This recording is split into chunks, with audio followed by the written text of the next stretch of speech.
शाळा परिसरात energy drink विक्रीला बंदी आहे। मंत्री नरहरी झिरवाळ यांनी विधानसभेत माहिती दिली आहे। शाळेच्या 500 मीटर परिसरात एनर्जी ड्रिंक विकता येणार नाही असं देखील त्यांनी स्पष्ट केलं आहे। मला जे उत्तर सरकारने दिलं त्यात असं सांगितलं की स्टिंगमुळे कोणतेही मृत्यू झालेला दिसत नाही, कारण डायरेक्ट मृत्यू होणारच नाही।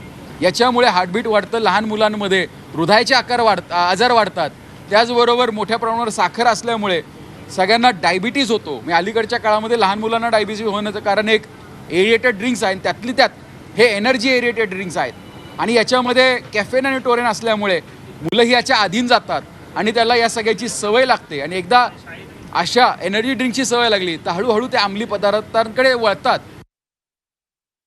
शाळा परिसरामध्ये एनर्जी ड्रिंक आता विकता येणार नाही। मंत्री नरहरी झिरवाळ यांनी विधानसभेत या संदर्भातली माहिती दिलेली आहे। शाळेच्या 500 मीटर परिसरात यापुढे एनर्जी ड्रिंक विकता येणार नसल्याचं झिरवाळ यांनी स्पष्ट केलेलं आहे। विधानसभेत मंत्री नरहरी झिरवाळ यांनी ही माहिती दिलेली आहे।